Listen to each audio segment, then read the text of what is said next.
Hi everyone, welcome back. It's my YK Swedish whiskey girl. And today we're going to try a Canadian whiskey that I've had quite a lot of people recommend to me. So this is Pike Creek 10-year-old. And this is a Canadian whiskey, classified as a blended whiskey here in the UK. It says a 42% and it's been matured in both ex-bourbon and then finished in ex-rum casks. Previously I think there was a release, and I think the release was for the Canadian market, but I'm not entirely sure, that was finished in port casks. And Pike Creek is produced by the Hiram Walker company, the distillery in Ontario in Canada, and this has also then been matured in the nearby town of Pike Creek, hence its name. And the blended whiskey part is, I'm a little bit confused by the Canadian whiskey rules because there doesn't seem to be a lot of them. A lot of them are classified as rye whiskies, but there's no, as far as I know, please correct me if I'm wrong, I couldn't find that there's any regulation to how much rye it needs to be in a whiskey to call it a rye whiskey, as you'll find in other parts of the world. But there's both rye and corn in this as well, and it's been distilled in double copper pot stills, as far as I know. So it's an interesting one, and I've tried some Canadian whiskies before and they've tended to be quite light and sweet and nice, and the Hiram Walker company, probably the most known for producing Canadian Club, which a lot of people have heard of, but I'm quite curious about them. I think they revived this expression when they released it as the rum cask finish, and also brought back the Lot 40, which a lot of people have also recommended, so we need to try that soon. But for now, let's have a little look at this and start by having a look on the nose. Ooh, it does feel sweet and like vanilla, or like what's it called, icing sugar, straight away when I nose it. So it feels very much like a kind of typical sweet, delicious green whiskey that you might be used to if you've tried any of the green whiskies available here in the UK, for example.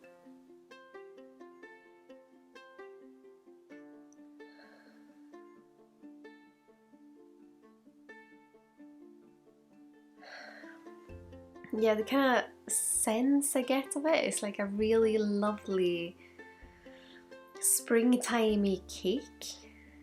So maybe like sponge cake with some sort of vanilla cream and a powdered kind of layer of icing sugar on top. But what I'm also realising now is that that sweetness might be what I'm recognising from the rum casks.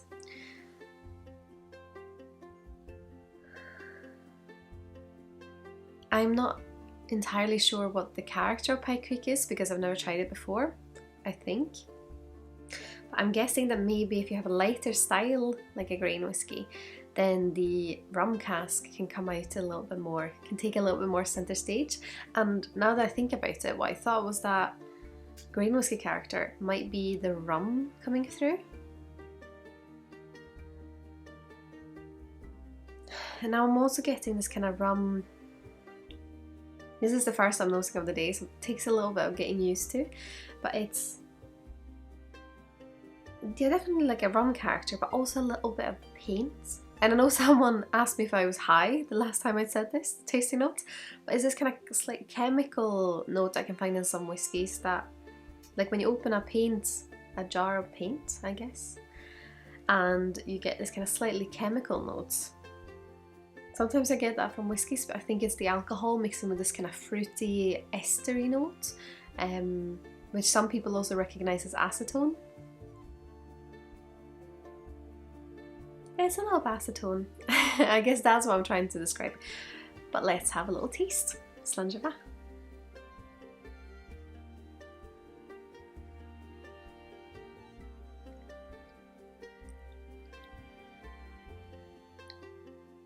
Quite marzipan-y, which I love.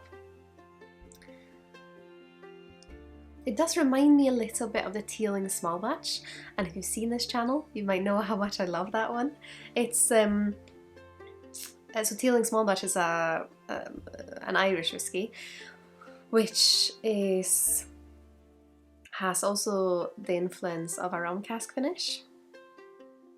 I do think the rum, when I say rum, this is also the kind of sweet, kind of Caribbean rum that a lot of people recognize when you say rum. I'm sure if you're a rum connoisseur and you're thinking there's so much variety of rum, but I'm thinking of this kind of general sense of this kind of sweet rum that a lot of people enjoy, instead of something that is these kind of grassy tones that you would find in a, oh, what is this called? Like the French rums, the rum agricoles, that's what they're called. It's not at all like a rum agricole, it's more this kind of sweet, tropical rum, pirate rum, I guess, what a lot of people think about.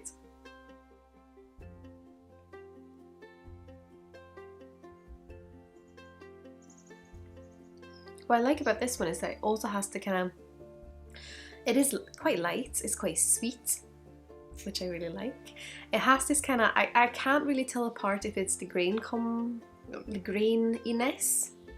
So this kind of light graininess that you get from continuous distillation or column distillation. Then I don't know the mash bill, how much rye, how much corn, if there's barley, wheat, anything. But it's, yeah, this kind of sweetness coming through, but underneath there's like a robust layer that kind of lifts it.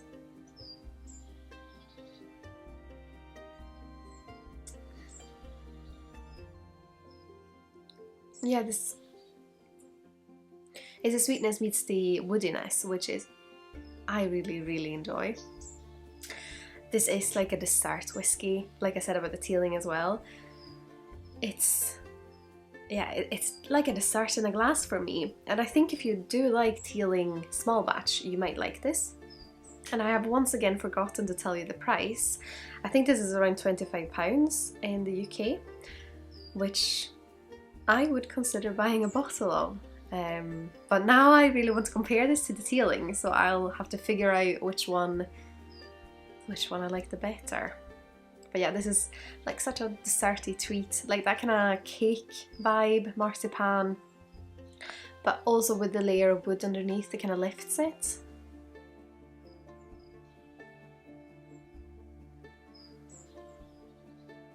And I am once again filming this just before breakfast because I've had a bit of a busy week and I've not had time to film before this, and I mean, dessert for breakfast is lovely.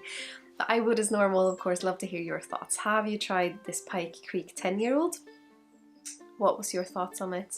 Do you like it? Do you not like it? Have you compared it to Teeling small batch or another rum finished whiskey perhaps? And what did you think? Do you think it's a desserty treat? Please let me know in the comments below. I would of course also love to hear if you have any Canadian whiskey recommendations for you. I have gotten some before and I have them on a list, but I'd love to hear which ones you think I should try. There seems to be a bit of split, what's it called? Opinions? Yeah. On Canadian whiskey. Some people love it, some people not so much. But yeah, let me know what you think. And of course, if you like the channel and you like this video, I'd be really happy if you would leave a thumbs up or maybe subscribe if you haven't already.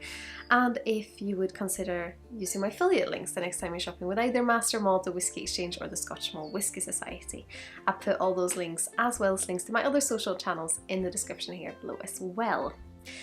And of course, a massive thank you to my wonderful supporters on Patreon. I'm so grateful to have you guys with me on my whiskey journey.